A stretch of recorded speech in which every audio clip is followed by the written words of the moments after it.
بسم اللہ الرحمن الرحیم۔ السلام علیکم ویورز۔ گزشتہ ویڈیو میں ہم نے علامہ اقبال کے ترک عوام اور اس خطے کے حوالے سے جو ان کی ایفیلیشن تھی اس کے اوپر گفتگو کی تھی، اور اس میں ضمناً ایک ہم نے یہ چیز ڈسکس کی تھی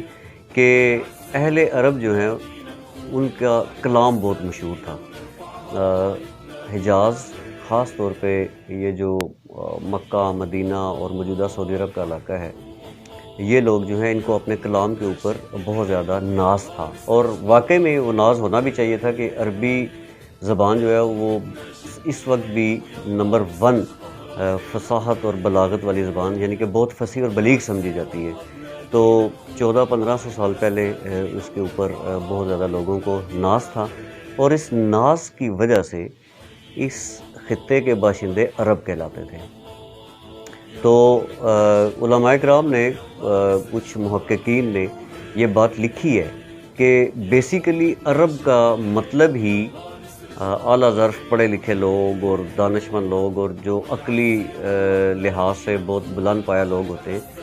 ان کو عرب کہتے ہیں، اور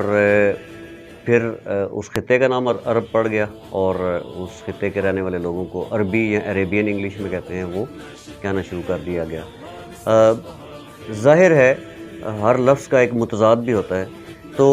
جو عرب ہے اس کا متضاد ہو گیا عجم۔ عجم جو ہیں وہ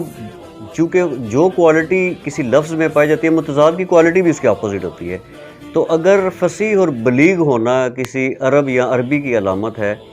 یا نشانی ہے، تو ہم یہ پھر کہہ سکتے ہیں کہ عجم کا مطلب اس کے الٹ ہوگا۔ تو وہ لوگ یہی سمجھتے تھے کہ اہل عرب کے علاوہ جو باہر کی قوم آباد ہے وہ اتنے زیادہ پڑھے لکھے فصیح اور بلیغ کلام والے لوگ نہیں ہیں، اس لیے ان کو عجمی کہا جاتا تھا۔ تو یہاں پر کچھ تاریخی حوالہ جات بھی بڑے مزے کے ہیں، وہ ہم آپ سے گوش گزار کرتے ہیں۔ وہ یہ ہے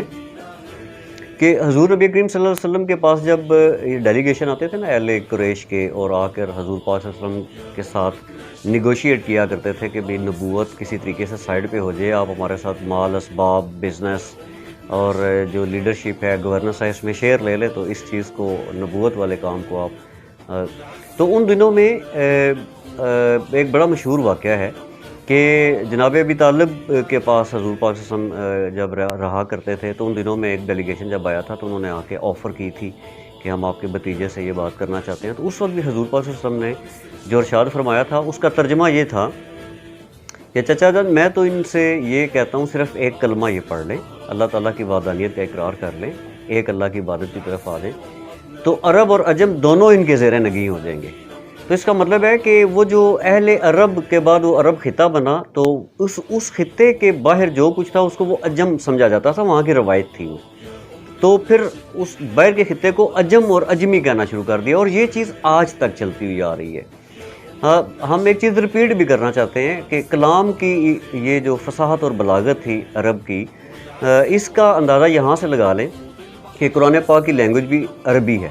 کیونکہ وہ ان کا ہائیسٹ لیول آف پرائڈ تھا ان لوگوں کا، اپنا کلام، تو اس پہ بہت زیادہ نازاں تھے، تو اس لیے اللہ تعالیٰ نے قرآن پاک کی لینگویج کو بھی عربی میں ہی نازل فرمایا۔ اچھا، اب یہاں پہ جو اہل عرب تھے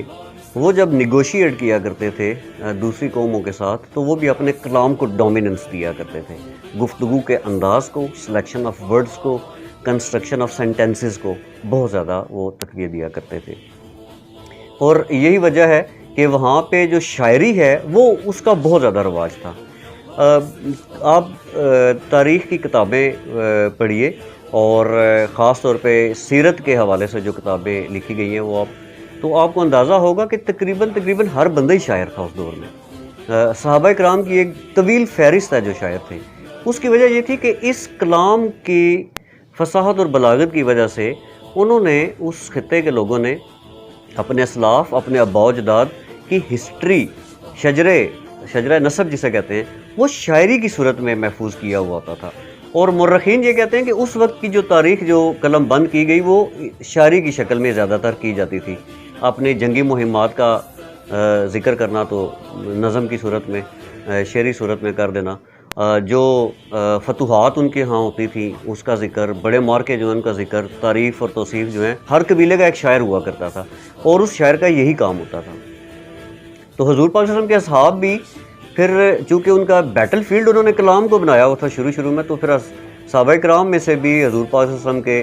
جو رفقات ہیں وہ بھی شاعری کی صورت میں ان کی ان چیزوں کی تردید کیا کرتے تھے اور حضور پاک صلی اللہ علیہ وسلم کی شان میں قصائد لکھا کرتے تھے، جن میں حضرت حسان بن ثابت رضی اللہ تعالیٰ عنہ کا نام سر فہرست ہے۔ حضرت کعب جو ہیں وہ بہت بڑے شاعر تھے۔ اچھا، پھر ہسٹری میں یہ بھی لکھا کہ جو شاعر نہیں ہوتا تھا نا وہ بھی کبھی نہ کبھی شعر کہہ ہی دیا کرتا تھا۔ تو ہم یہ بتانا چاہ رہے تھے کہ عرب جو ہے نا لفظ اور عربی، یہ بیسیکلی خطے کی وجہ سے ان کا نام نہیں ہے، بلکہ اس کے معنی جو ہے فصاحت اور بلاغت والا منصب ہونے کی وجہ سے اس کو عرب کہا جاتا تھا، اور اس کوالٹی کی وجہ سے اس خطے کا نام عرب پڑ گیا تھا، جسے آج ہم عرب کے نام سے، اور اس کے بعد باقی جو دنیا ہے وہ ساری کی ساری عرب کے علاوہ اس کو وہ عجم کہتے تھے۔ باتیں بہت کچھ ہیں، لیکن اگلی ایپیسوڈ میں کچھ نئی انفارمیشن آپ کے لیے لے کے آئیں گے۔ تب تک کے لیے اجازت، اللہ حافظ۔